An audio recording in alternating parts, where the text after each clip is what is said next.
Hello friends, assistant professor exam की जो student तैयारी कर रहे हैं उनके लिए एंशियंट हिस्ट्री सब्जेक्ट के बेहद इम्पोर्टेंट क्वेश्चंस देखिए। पहला क्वेश्चन है बौद्ध पुस्तक बाबेरू जातक। तो पहला क्वेश्चन यही बनता है कि बाबेरू जातक किस धर्म से रिलेटेड बुक है। तो बौद्ध पुस्तक है। इसमें मध्य एशिया को निर्यात किए जाने वाले मोरों और कौवों का उल्लेख किया गया है। क्वेश्चन ऐसे आता है, कई बार पूछा गया है कि मध्य एशिया को निर्यात किए जाने वाले मोरों और कौवों का उल्लेख किस जातक में मिलता है। तो वो है बाबेरू जातक, बौद्ध ग्रंथ है। आर्यों के चिकित्सक देवता कौन थे? अश्विन। तो क्वेश्चन डायरेक्ट बनेगा कि आर्यों के या वैदिक काल का जो चिकित्सक देवता था वो कौन था? अश्विन। अश्विन चिकित्सक देवता थे। ऋग्वेद का गायत्री मंत्र किसको समर्पित है? जब सूर्य चमकता है तो उसकी चमक को सविता कहा गया है।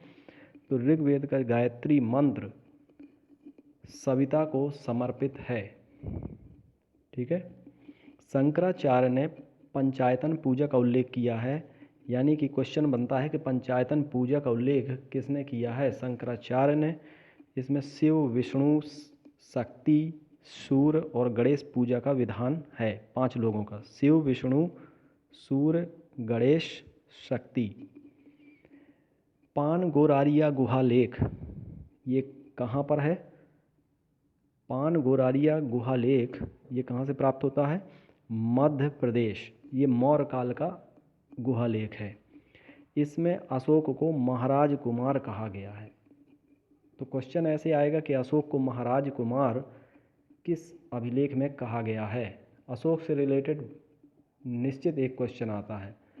तो अशोक को महाराज कुमार किस गुहालेख में कहा गया है? पानगोरारिया। याद रखेंगे। सेल्यूकस। सेल्यूकस यूनानी शासक था। सिकंदर की मृत्यु के बाद सेल्यूकस यूनान का राजा बना और सेल्यूकस ने चंद्रगुप्त मौर्य से उसका युद्ध हुआ, जिस युद्ध में वो हार गया। सिकंदर ने जब भारत पर अटैक किया था तो वो ब्यास नदी को पार नहीं कर पाया था और वो भारत से वापस लौट गया था। तो सेल्यूकस ने अधूरी जो सिकंदर की यात्रा थी उसको पूरा करने की कोशिश की, लेकिन वो चंद्रगुप्त मौर्य से हार गया और फिर चंद्रगुप्त मौर्य और सेल्यूकस के बीच में एक संधि हुई। तो सेल्यूकस ने अपनी पुत्री हेलेना का विवाह चंद्रगुप्त मौर्य के साथ कर दिया और सेल्यूकस ने चंद्रगुप्त मौर्य को दहेज में 4 राज्य दिए थे। एरिया, अराकोसिया, जेड्रोसिया और पेरोपनिसडाई ये यूनानी नाम है और इंडियन नाम है। एरिया को हेरात, अराकोसिया को कंधार, जेड्रोसिया को मकरांतर और पेरोपेनिसडाई को काबुल। ये क्वेश्चन बहुत इंपॉर्टेंट है। ये सुमेलित करवाने के लिए आता है कि यूनानी और भारतीय नाम। एरिया का हेरात, अराकोसिया कंधार, जेड्रोसिया मकरांतर, पेरोपेनिसडाई काबुल। ठीक है, वेरी इंपॉर्टेंट क्वेश्चन। तो सेल्यूकस ने चंद्रगुप्त मौर्य को दहेज में 4 राज्य दिए थे और चंद्रगुप्त मौर्य ने उसको 500 हाथी दिए थे। 500 या 600 समथिंग हाथी दिए थे। तो 500 या 600 हाथी दिए थे। सेल्यूकस ने अपना एक राजदूत भेजा था मेगास्थनीज, जिसका नाम था, चंद्रगुप्त मौर्य के दरबार में। मेगास्थनीज ने एक पुस्तक भी लिखी थी, इंडिका।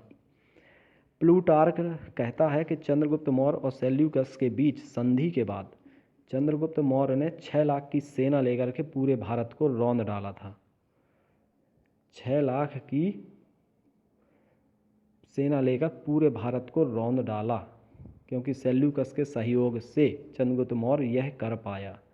तो ये किसने कहा? प्लूटार्क ने कहा था कि 6 लाख की सेना लेकर उसने पूरे भारत को रौंद डाला।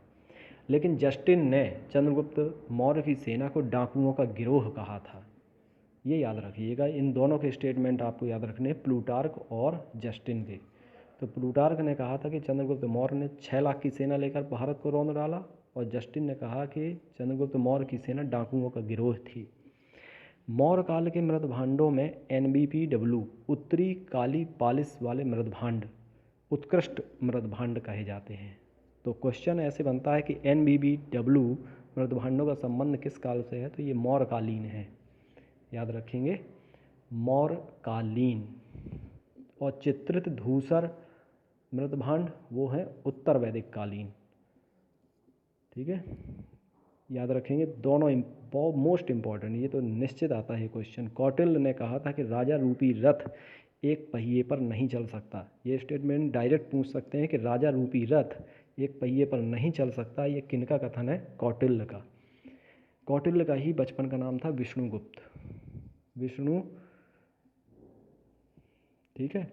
भाब्रू या वैराट अभिलेख,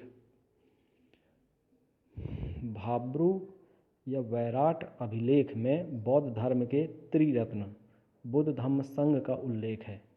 तो क्वेश्चन बनेगा कि बौद्ध धर्म के त्रिरत्नों का उल्लेख किस अभिलेख में है, तो भाब्रू और वैराट अभिलेख ये अशोक का है, ठीक है। बराबर पहाड़ी का आधुनिक नाम क्या है, खलवितक पर्वत, ठीक है। ये खलवितक पर्वत और बराबर पहाड़ी एज इक्वल, और ये है आपके बिहार में, याद रखिएगा खलवितक पर्वत और बराबर पहाड़ी या बराबर पहाड़ी बिहार में है। विश्व झोपड़ी गुफा का निर्माण अशोक ने करवाया था।